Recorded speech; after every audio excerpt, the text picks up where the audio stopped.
Welcome to You Have a Dream, Living with Purpose.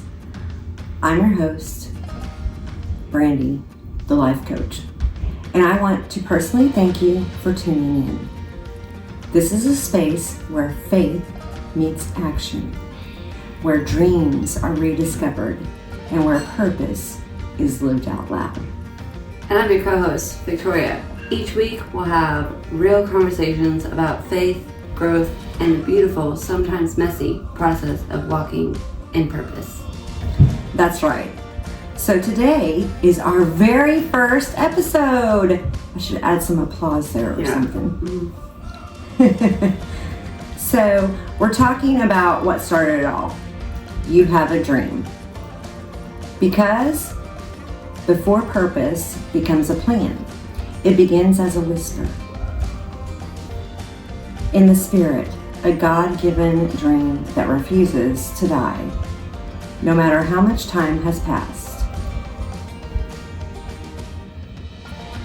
All right, so let's be real. Life has a way of making us forget our dreams. Responsibilities, heartbreaks, disappointments, they pile up until the spark we once had feels like a memory. Whew, yes. We start thinking maybe that dream was childish or unrealistic, when really it was divine. All right, so exactly. Dreams are divine assignments.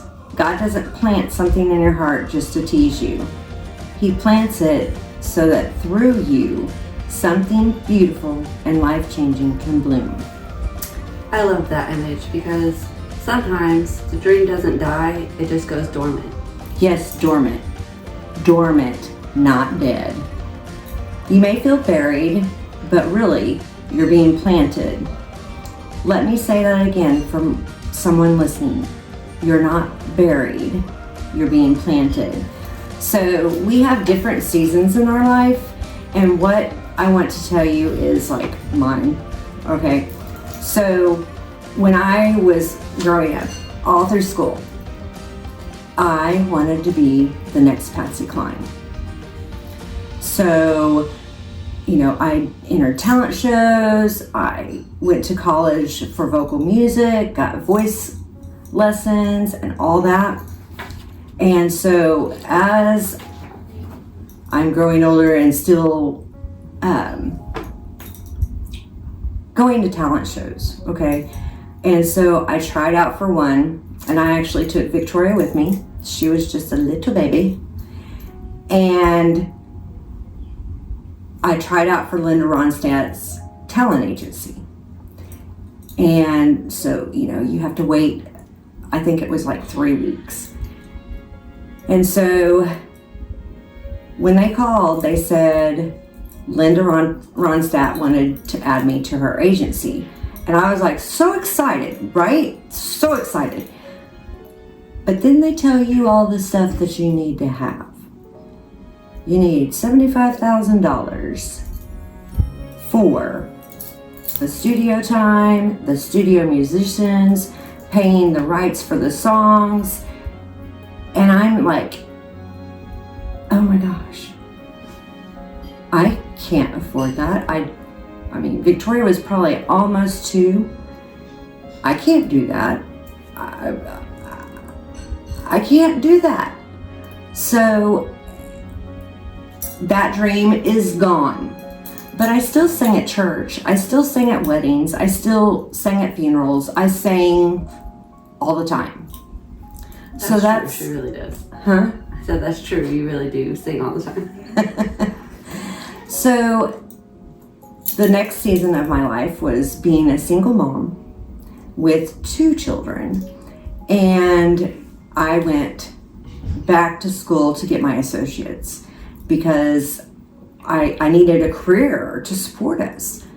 And then I met my husband and we got married, we had Marcus, and life was good. So, but at that time, I was working in customer service. Don't get me wrong. I loved what I did, right? So I worked all the time, but I was able to be present. Victoria loves to sing. She had choir stuff. We did that. And Bethany was an amazing cheerleader. And Marcus tried football, and then we got into basketball. And so that's where my focus was, is raising my kids and being there for them, right? Yes, yeah. She was a good, she's the best mom. She was working hard to always support what we were doing, cheerleading, football, basketball, choir. But it was overwhelming because she was working, had 3 kids, so it was a lot for her to just try to be there for everybody all at once. Because sometimes we all had things Something scheduled at the same time, to where Bethany would be cheerleading and Marcus would have a basketball game, or I'd have a choir thing and they would be doing some game. So she, not like she had to choose, but she had to pick which one she could go to after she got off work. Right. And we never felt like she chose anybody over anybody. It was just easier for her to go to this one when somebody could be at mine, or somebody could be at Bethany's. Right. So we all had somebody to support when she wasn't there. But she was always trying to be there. That's the best part about her being our mom, is she always tried. Just trying to be present. That's gonna make me cry. Don't cry. It's all good. So in that season, the girls started to graduate and be out on their own. And so I still had Marcus left, 4 years left with him. So my ex and I got a divorce. Marcus was playing basketball. We did competitive ball. And, so I was a basketball mom all the way. And because Victoria had moved to Washington and then down to Florida, Bethany was out doing what she does. And so my focus was Marcus. And he picked up golf too. Oh, yeah. Yeah, that was. And so I'm going to these basketball tournaments, then school basketball, and then he has these golf tournaments. And let me tell you, in the time that they take place, it's kind of chilly.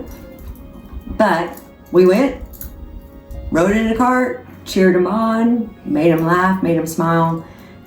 So as I got the divorce, that's when I went back to college to get my bachelor's degree. And I got a bachelor's of science in family and children's services. And so I wanted to do that. And then I found a school for life coaching and got my master's in life coaching and got my master's in health coaching. And so then I was going to be a life coach. And then March 13th, 2020, the pandemic. So, that kind of stopped everything.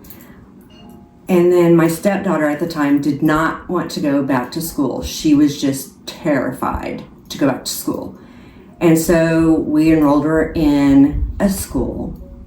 And her teacher had asked me if I had a degree because they're needing teachers. And I was like, I do have a degree, but it's not in teaching.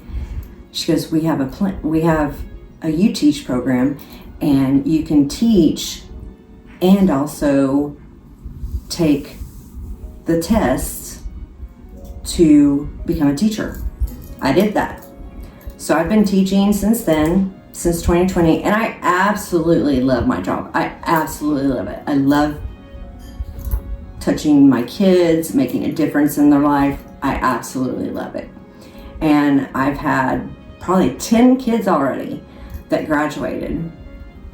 And I have 30 children on my roster. Some starting at kindergarten, and some I've even had since kindergarten. And then a lot of my students started in 7th grade.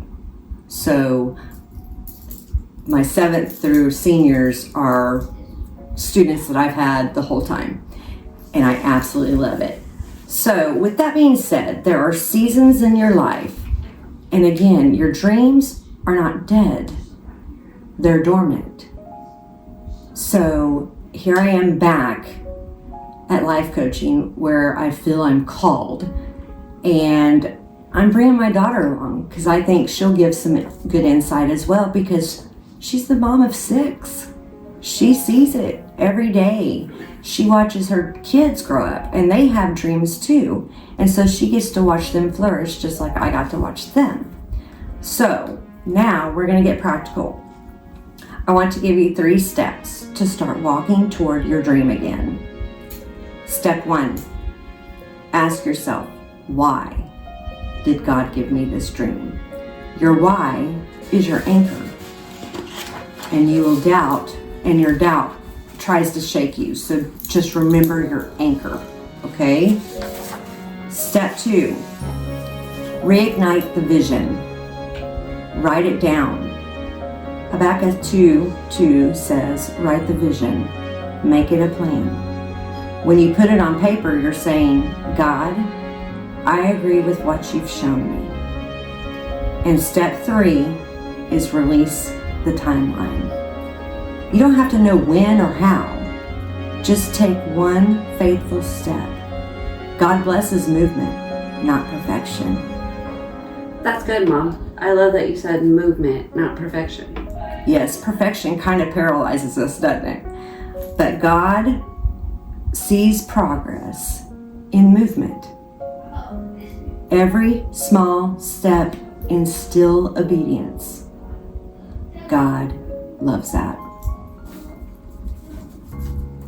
All right, so let's take a moment. I want to read from Ephesians 3:20. Now to him who is able to do immeasurably more than all we ask or imagine, according to his power that is at work within us. Pause. Think about that. His power at work within us. That means your dream doesn't depend on your strength. It depends on his strength. That's freeing, isn't it? Because it takes the pressure off of us. Exactly. Faith isn't about forcing outcomes. It's about trusting God to be faithful. So, if he gave you the dream, you can trust and have faith. He'll also give you what you need to fulfill it, even if you can't see the full picture yet.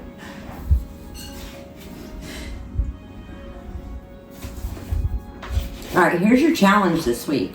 You like a challenge? I love challenges.